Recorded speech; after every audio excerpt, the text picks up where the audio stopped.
Anger does not destroy your life in one explosion. It destroys it one sentence at a time. One message you should not have sent. One insult you could have swallowed. One reaction that lasted 10 seconds, but left damage for 10 years.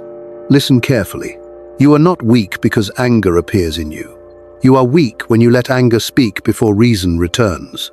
And that is why this teaching is called Stoic. Don't let anger own you, because anger wants more than your voice. It wants your hands. It wants your tongue. It wants your face. It wants your judgment.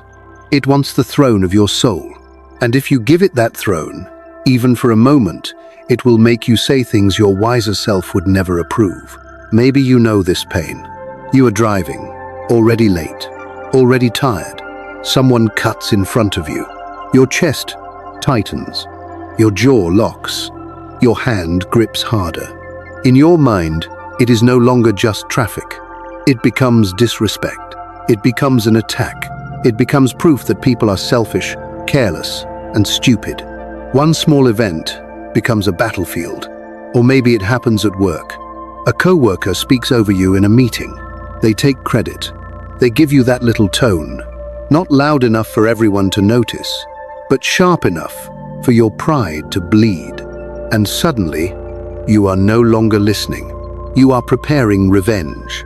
A sentence, a look, a way to make them feel small. Or maybe it happens at home. Someone you love says the wrong thing at the wrong time. You are tired. They are tired. The room is quiet for 1 second. Then anger enters. And instead of telling the truth with dignity, you throw pain. You win the argument, but lose the peace. This is how anger owns people.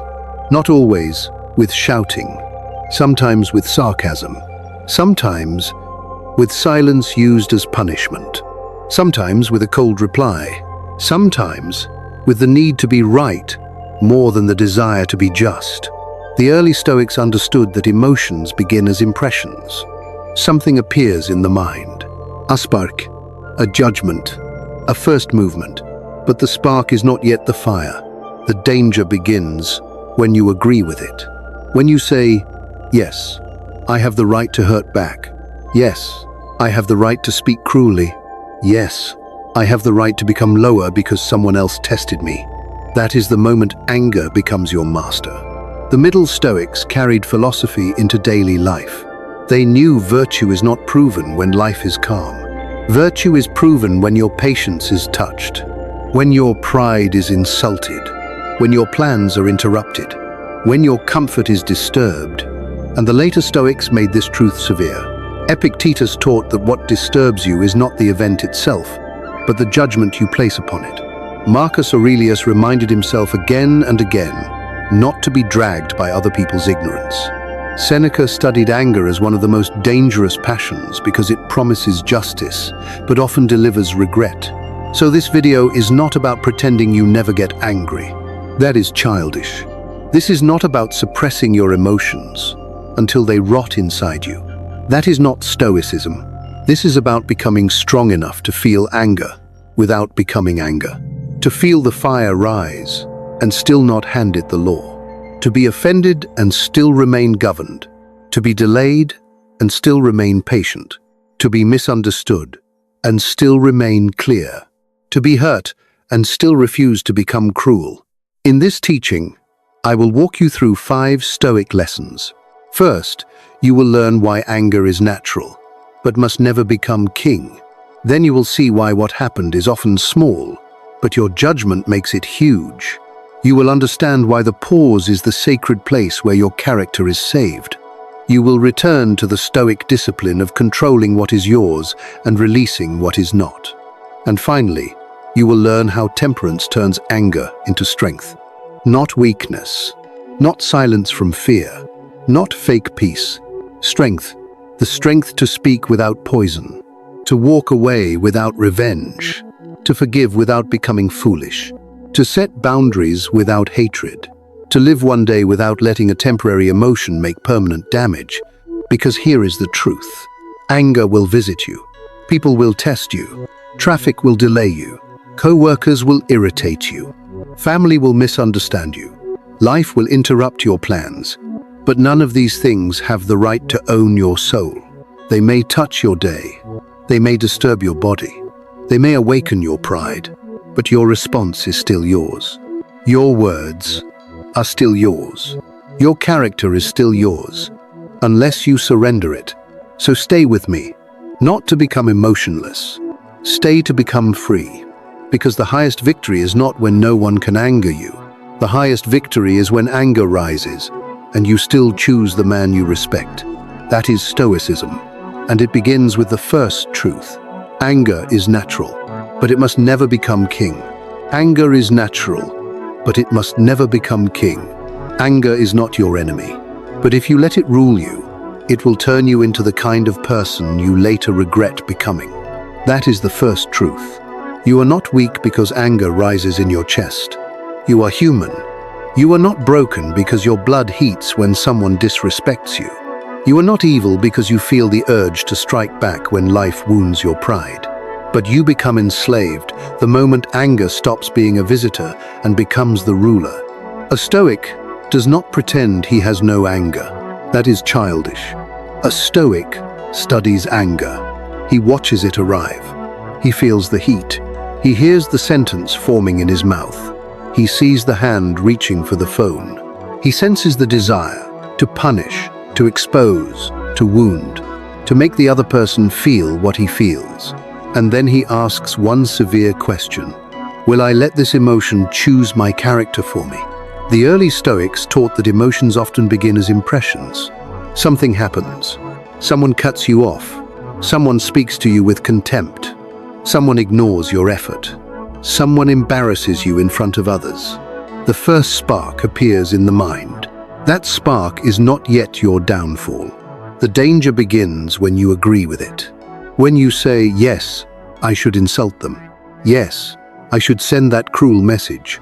Yes, I should lose control because they deserve it. That agreement is where anger becomes king.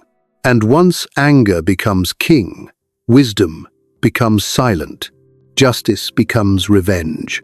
Courage becomes aggression. Self-control becomes weakness in your own eyes. This is why the Middle Stoics brought philosophy into ordinary life. They knew the real test of a man is not what he says when he is calm. It is what he does when his pride has been touched. It is easy to speak of virtue when no one interrupts you. It is easy to praise patience when no one delays you. It is easy to call yourself disciplined when no one disrespects you. But the moment anger rises, your philosophy is no longer theory. It is on trial. Imagine this. A man is in a meeting at work. He prepared the idea. He stayed late. He thought carefully. Then a co-worker speaks over him and presents the same idea as if it were his own. The room nods. The boss listens, and something sharp enters the man's chest. His first thought is not calm. His first thought is, how dare he? His jaw tightens. His mind begins preparing a sentence designed to humiliate. He wants to interrupt. He wants to expose. He wants to make the room feel the injustice. And perhaps he has a reason to be angry. But reason and rage are not the same master. If he reacts from rage, he may win the moment and lose his dignity. If he pauses, he can still speak truth. He can still defend his work. He can still set a boundary. But now his words come from character, not poison. That is the difference.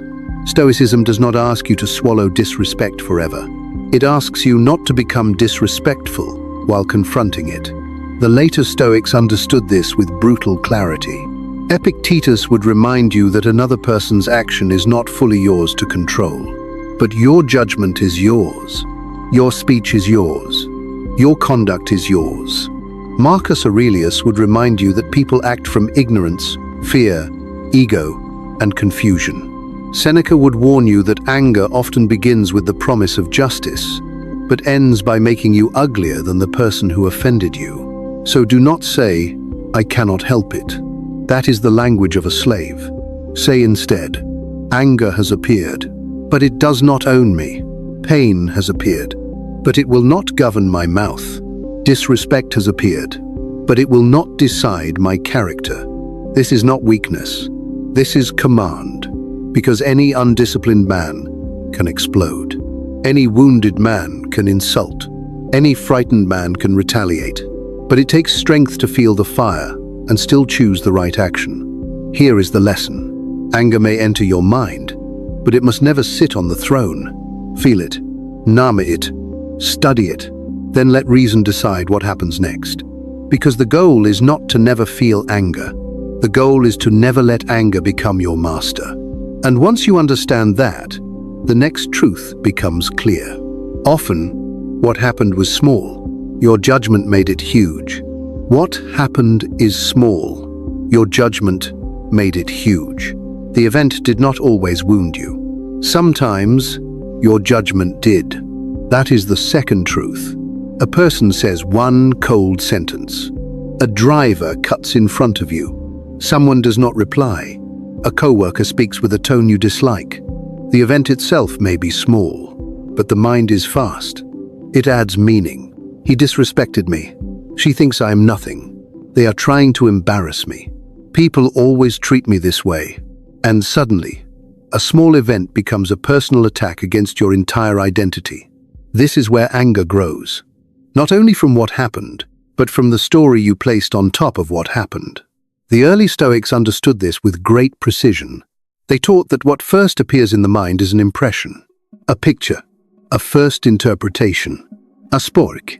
But the impression is not always true, and a wise man does not obey the first thing his wounded pride tells him. He examines it. He questions it. He separates the event from the judgment. The event is simple. Someone interrupted you. The judgment is heavier. They do not respect me. The event is simple. Someone was late. The judgment is heavier. They do not value my time. The event is simple. Someone looked at you strangely. The judgment is heavier. They are judging me. And once judgment becomes personal, anger feels righteous. You no longer think you are reacting. You think you are defending your worth. That is dangerous, because many people do not defend their worth. They defend their ego and call it dignity. Imagine a man driving after a long day. He is tired. His body is tense. His mind is already carrying work, bills, family pressure, and disappointment. Then another car cuts in front of him. It lasts 2 seconds, but inside his mind, a war begins. Who does this person think he is? People are so stupid. Nobody respects anyone anymore. His chest burns. His face changes. He shouts inside a car where no one can hear him. And now, the other driver is gone, but the anger remains. The road is clear again, but his soul is not. What happened? A car moved in front of him. That was the event. But he added insult, disrespect, arrogance, and personal meaning. That was the judgment. And the judgment did more damage than the traffic. This is why Epictetus taught that people are disturbed not by things themselves, but by the views they take of them. This teaching is not soft. It is severe. It removes your favorite excuse. It says, yes, the world may be irritating. Yes, people may be careless. Yes, life may interrupt you, but your judgment is still yours. You do not have to turn every delay into disrespect. You do not have to turn every mistake into betrayal. You do not have to turn every inconvenience into proof that life is against you. The Middle Stoics brought this wisdom into ordinary human life. They knew that society is full of friction. People will be rude. People will be distracted. People will misunderstand. People will speak poorly. People will fail to meet your expectations. If your peace depends on everyone acting correctly, you will never be at peace. So the Stoic learns to pause before he adds meaning. He asks, what happened? What am I assuming? What story is my pride creating? What would reason say if it were not trying to protect my ego? These questions are not weakness. They are self-command. Because the man who questions his judgment cannot be easily controlled by every small disturbance. Someone speaks coldly. He does not immediately become a victim. Someone ignores him. He does not immediately become worthless. Someone delays him. He does not immediately become furious. He keeps the event small. He refuses to make it a throne for anger. This is the harsh truth. Many of your angriest moments were not caused by the size of the event. They were caused by the size of your interpretation. You suffered because your mind turned a spark into a fire and then blamed the world for the smoke. So the next time anger rises, do not only ask, "What did they do?" Ask, "What did I add? Did I add disrespect? Did I add rejection? Did I add humiliation? Did I add a story from an old wound?" Then return to the clean fact. The clean fact is smaller than the rage. And when the fact becomes smaller, your freedom becomes larger. Here is the lesson. The event may light the spark, but your judgment feeds the flame. A Stoic man does not deny what happened. He simply refuses to make it larger than truth. And once you can separate the event from the story, you are ready for the next discipline. The pause. The sacred place where a man saves his character. The pause is where you save your character. The pause is not weakness. The pause is the last wall between your anger and your regret. Most people think power means reacting fast, answering immediately, striking back, sending the message, raising the voice, making sure the other person feels the same pain they caused. But the Stoic knows something deeper. A fast reaction is often not strength. It is obedience. Obedience to pride. Obedience to impulse. Obedience to the lowest part of yourself. The pause is where freedom begins. Because in that small space between what happened and what you do next, your character is still alive. The early Stoics understood that the first impression is not fully yours yet. It arrives before you choose. Someone insults you. A heat rises. Someone delays you. The jaw tightens. Someone misunderstands you. The mind prepares a defense. That first movement is human. But the second movement is where philosophy begins. Will you agree with the anger? Will you hand it your mouth? Will you let it choose your words? Will you give it permission to turn one painful moment into a memory you cannot repair? The Middle Stoics carried this into daily life. They knew that virtue does not live only in books. Virtue lives in the moment when you could humiliate someone, but choose restraint. It lives when you could send a cruel reply, but choose silence until reason returns. It lives when you could explode in your home, your workplace, your relationship, and instead you stop long enough to ask, what kind of person am I becoming if I do this? Imagine a man receiving a message late at night.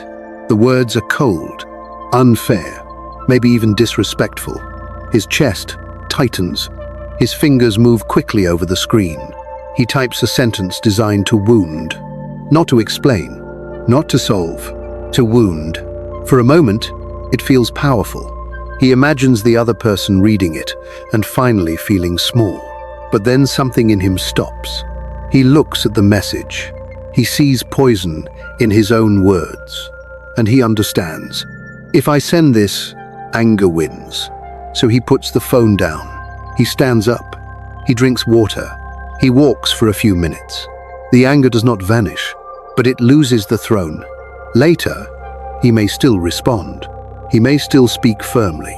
He may still set a boundary. He may still tell the truth. But now, the truth will not be carried by venom. That is the pause. Not avoidance. Not cowardice. Not swallowing everything. The pause is the discipline that lets truth come out clean. The later Stoics would call this self-command. Epictetus would point you back to what is yours. The insult is not yours. The delay is not yours. The other person's ignorance is not yours, but your response is yours. Marcus Aurelius would remind you that you do not need to become like the person who disturbed you. Seneca would warn you that anger often punishes the angry person first. So practice the pause before you need it. Do not wait until rage is already burning through your body. Train in small moments. When the line is slow, pause. When the phone does not load, pause. When someone speaks with a tone you dislike, pause. When the first cruel sentence rises in your mouth, pause. One breath can save a relationship. One breath can save your dignity. One breath can save you from becoming the evidence against your own philosophy. This is the harsh truth. Many people do not regret what happened to them. They regret what they became in response. They regret the words, the shouting, the message, the door slammed, the face they showed to someone they loved, the version of themselves that appeared when anger was allowed to lead. The pause protects you from that version. So when anger rises, do not rush to prove you are strong. The need to prove strength is often weakness, asking for applause. Instead, pause. Let the fire rise. Let the body shake. Let the ego complain. But do not obey immediately. Ask yourself, what response will I respect tonight? What words can I stand beside tomorrow? What action keeps me aligned with virtue? Here is the lesson. The pause is where a man saves his character, not because he feels no anger, but because he refuses to let anger write the next sentence of his life. And once you learn to pause, the next discipline becomes clear. You must control what is yours and release what is not. Control what is yours, release what is not. A man becomes angry when he demands ownership over things that were never his. That is the fourth truth. You want the traffic to move. You want people to speak with respect. You want your family to understand. You want your co-worker to act responsibly. You want the past to be different. You want the world to obey your timing, your standards, your expectations.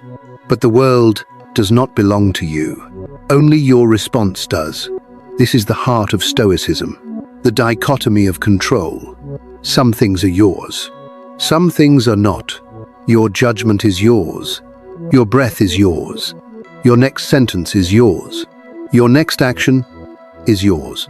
Your character is yours. But another person's mood is not yours. The delay is not yours. The insult is not yours. The past is not yours.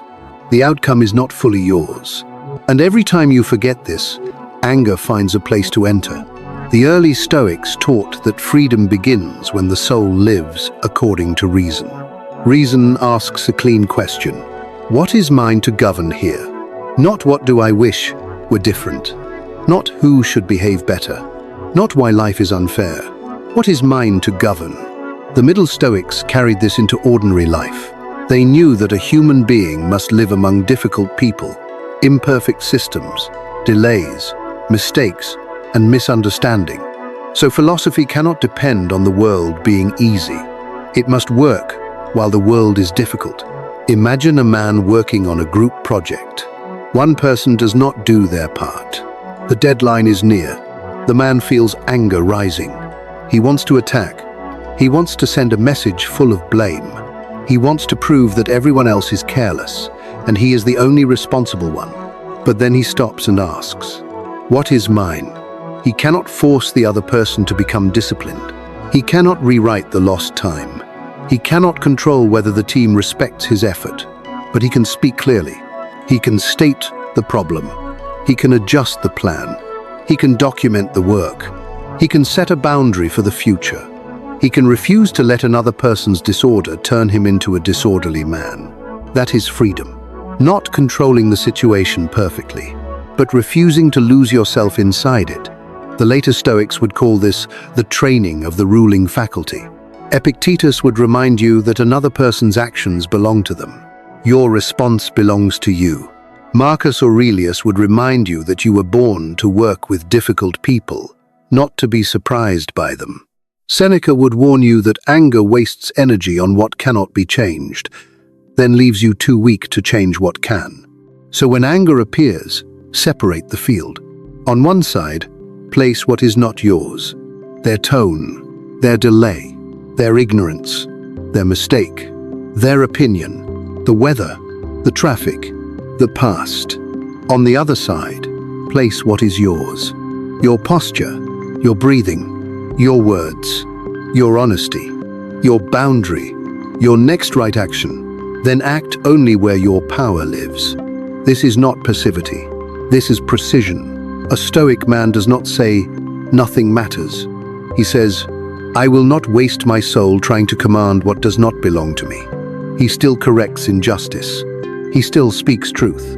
He still protects what must be protected, but he does it from reason, not rage. Here is the harsh truth. You do not become powerful by forcing the world to obey you. You become powerful when the world fails to obey you, and you still obey virtue. That is self-command. So release what is not yours. Not because you are weak, because carrying it is useless. Control what is yours. Not because it is easy, because that is where freedom begins. Here is the lesson. Anger grows when you demand control over the uncontrollable. Peace returns when you govern the only kingdom truly given to you, your own response. And once you understand this, the final transformation becomes possible. Temperance can turn anger into strength. Temperance turns anger into strength. Anger is fear. Temperance is the hand that refuses to let the fire burn down the house. This is the final transformation. Not to deny anger, not to pretend you are calm when your chest is burning, not to smile falsely while resentment grows underneath, but to take the force of anger and place it under command. That is temperance, self-control, the power to feel something intense without letting the lowest part of you decide what happens next. Many people think anger makes them strong. It does not. Anger makes you loud. Anger makes you fast. Anger makes you certain before you have become wise. But strength is different. Strength is the ability to use the energy of anger without becoming possessed by it. A Stoic man does not say, "I feel nothing." He says, "I feel the fire, but I will choose where it goes." The early Stoics taught that virtue is the highest good, and self-control is one of the pillars of virtue. Without self-control, wisdom cannot speak. Courage becomes aggression, justice becomes revenge, and honesty becomes cruelty. The Middle Stoics carried this into relationships, work, family, and public life. They knew that a man who cannot govern anger cannot be trusted with power, love, responsibility, or truth, because sooner or later he will use all of them as weapons. The later Stoics understood the danger clearly. Seneca wrote deeply about anger because he saw how quickly it makes a man believe he is defending justice while actually serving pride. Marcus Aurelius trained himself not to be shocked by difficult people. Epictetus returned again and again to the same inner freedom. Your response is yours. So imagine a man who has been insulted by someone close to him. The words cut deeply. His first desire is to answer with something sharper. He knows exactly where to strike. He knows the weakness of the other person. He knows the sentence that would hurt. And for a moment, it feels justified. But then, temperance stands between the wound and the mouth. It asks, do you want justice, or do you want revenge? Do you want truth, or do you want blood? Do you want to solve this, or do you want to win by becoming cruel? This question saves him. He still speaks, but he speaks clearly. He says what was wrong. He names the boundary. He refuses the disrespect. But he does not throw poison into the wound. That is strength. Not silence from fear. Not explosion from pride. Disciplined fire. This is what most people never learn. Anger can show you where something matters, but it cannot tell you what is right. Anger can reveal a boundary has been crossed, but it cannot draw that boundary wisely. Anger can wake you up, but it cannot be allowed to lead the walk. Temperance turns anger into strength by slowing it down, cleaning it, and giving it a noble task. You are angry because someone disrespected you. Good. Use that energy to set a boundary. You are angry because your life is disordered. Good. Use that energy to rebuild discipline. You are angry because someone betrayed you. Good. Use that energy to leave without hatred. You are angry because you wasted years. Good. Use that energy to stop wasting today. But do not use anger to destroy what still deserves care. Do not use anger to become unjust. Do not use anger to punish everyone for the wound one person gave you. And do not call your lack of control honesty. Some people say, I am just telling the truth. No. Sometimes you are using truth as a knife because you never trained your tongue. A Stoic tells the truth, without becoming savage. He forgives without becoming foolish. He walks away without becoming bitter. He sets boundaries without becoming hateful. That is temperance. And forgiveness belongs here too. Not because everyone deserves your closeness. Not because harm should be ignored. Not because you must return to the person who hurt you. Forgiveness means you stop carrying the offender inside your chest every day. Boundaries mean you do not hand them the knife again. Forgiveness frees the heart. Boundaries protect the life. A Stoic needs both. This is the harsh truth. If anger controls you, your enemy does not need to defeat you. They only need to provoke you. One word, one delay, one insult, one memory, and you become their servant. But if temperance rules you, provocation becomes training. The insult trains your restraint. The delay trains your patience. The disrespect trains your clarity. The wound trains your wisdom. This is how fire becomes strength. Not by burning outward, by forging inward. Here is the lesson. Do not let anger make you destructive. Let temperance make you powerful. Feel the fire. Pause. Examine. Choose. Speak if truth is needed. Leave if dignity is required. Forgive if your heart is chained. Set a boundary if access has been abused. But do not surrender the throne. Because the man who owns his anger owns the next moment of his life. And now, remember this. Anger will visit you again. Someone will cut you off. Someone will speak carelessly. Someone will misunderstand you. Someone will touch the old wound you thought was healed. Life will test the exact place where your patience is weakest. But the test is not whether anger appears. The test is whether anger owns you. A Stoic man does not become great because nothing disturbs him. He becomes great because disturbance no longer decides his character. He feels the fire, but he does not worship it. He feels the insult, but he does not become smaller because of it. He feels the urge to strike back, but he remembers that revenge often costs more than the wound itself. So when anger rises, return to what is yours. Your breath, your judgment, your words, your next action, your character. The world may be rude. People may be careless. Plans may fail. Delays may come. The past may still ache. But none of these things are allowed to sit on the throne of your soul unless you place them there. Do not place them there. Pause. Examine. Separate the event from the story.